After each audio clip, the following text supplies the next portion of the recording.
inilah peraturan-peraturan yang harus kau bawa ke depan mereka.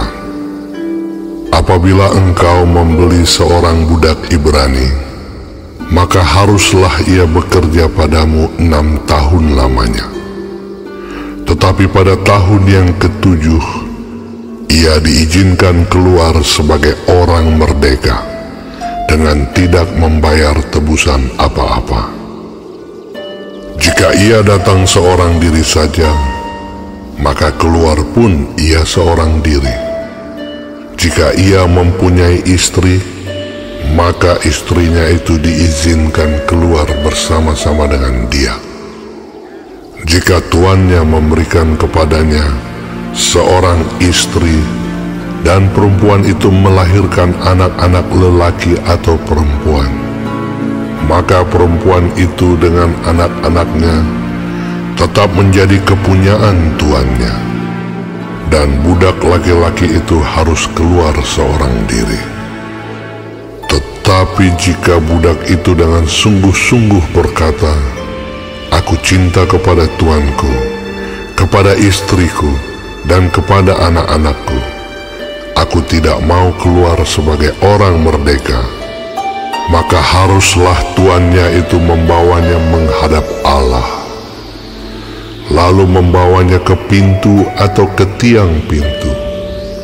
Dan tuannya itu menusuk telinganya dengan penusuk, dan budak itu bekerja pada tuannya untuk seumur hidup. Apabila ada seorang menjual anaknya yang perempuan sebagai budak, maka perempuan itu tidak boleh keluar seperti cara budak-budak lelaki keluar. Jika perempuan itu tidak disukai tuannya yang telah menyediakannya bagi dirinya sendiri, maka haruslah tuannya itu mengizinkan ia ditebus. Tuannya itu tidak berhak untuk menjualnya kepada bangsa asing, karena ia memungkiri janjinya kepada perempuan itu. Jika tuannya itu menyediakannya bagi anaknya laki-laki, maka haruslah tuannya itu memperlakukannya seperti anak-anak perempuan berhak diperlakukan. Jika tuannya itu mengambil perempuan lain, ia tidak boleh mengurangi makanan perempuan itu, pakaiannya, dan persetubuhan dengan dia. Jika tuannya itu tidak melakukan ketiga hal itu kepadanya, maka perempuan itu harus diizinkan keluar dengan tidak membayar uang tebusan apa-apa. Siapa yang memukul seseorang sehingga mati, pastilah ia dihukum mati. Tetapi jika pembunuhan itu tidak disengaja, melainkan tangannya ditentukan Allah melakukan itu, maka aku akan menunjukkan bagimu suatu tempat kemana ia dapat lari. Tetapi apabila seseorang berlaku angkara terhadap sesamanya, hingga ia membunuhnya dengan tipu daya, maka engkau harus mengambil orang itu dari mezbahku, supaya ia mati dibunuh. Siapa yang memukul ayahnya atau ibunya, pastilah ia dihukum mati.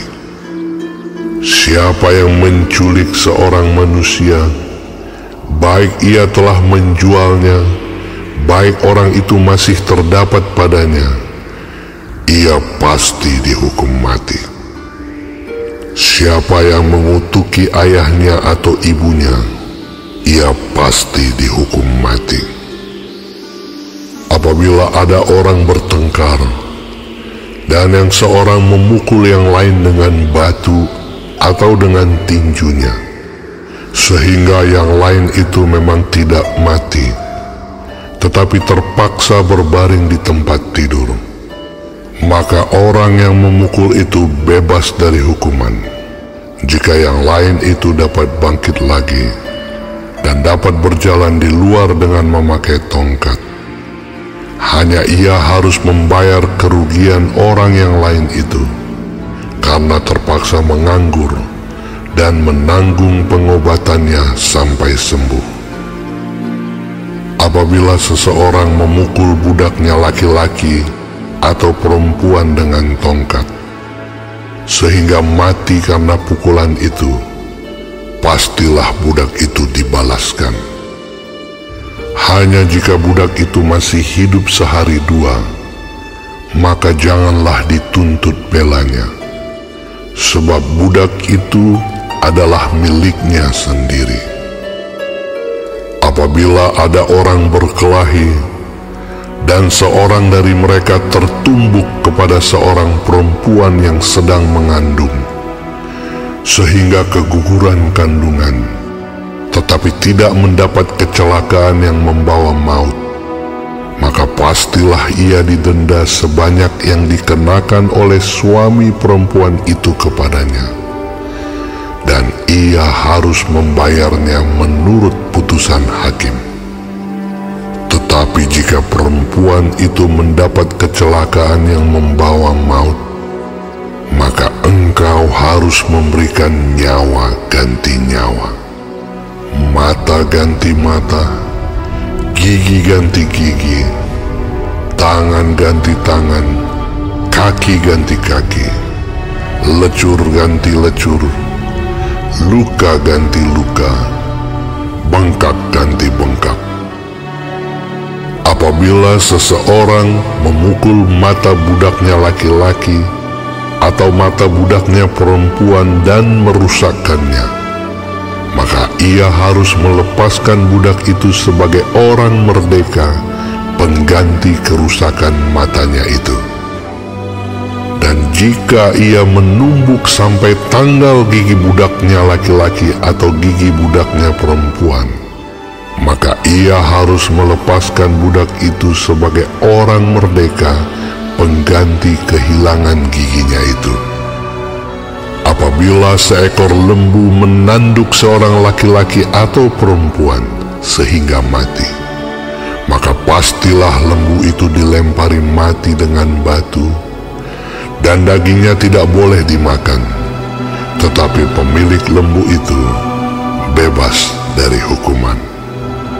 Tetapi jika lembu itu sejak dahulu telah sering menanduk dan pemiliknya telah diperingatkan, tetapi tidak mau menjaganya, kemudian lembu itu menanduk mati seorang laki-laki atau perempuan, maka lembu itu harus dilempari mati dengan batu, tetapi pemiliknya pun harus dihukum mati.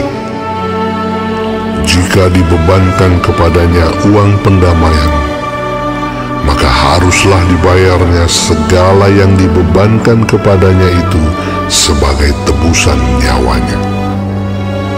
Kalau ditanduknya seorang anak laki-laki atau perempuan, maka pemiliknya harus diperlakukan menurut peraturan itu juga. Tetapi jika lembu itu menanduk seorang budak laki-laki atau perempuan, maka pemiliknya harus membayar 30 sikal perak kepada tuan budak itu, dan lembu itu harus dilempari mati dengan batu. Apabila seseorang membuka sumur, atau apabila seseorang menggali sumur dengan tidak menutupnya, dan seekor lembu atau keledai jatuh ke dalamnya, maka pemilik sumur itu harus membayar ganti kerugian. Ia harus mengganti harga binatang itu dengan uang kepada pemiliknya, tetapi binatang yang mati itu menjadi kepunyaannya. Apabila lembu seseorang menanduk lembu orang lain sehingga mati, maka lembu yang hidup itu harus dijual, uangnya dibagi, dan binatang yang mati itu pun harus dibagi juga. Tetapi jikalau lembu itu terkenal telah sering menanduk sejak dahulu dan walaupun demikian pemiliknya tidak mau menjaganya, maka ia harus membayar ganti kerugian sepenuhnya.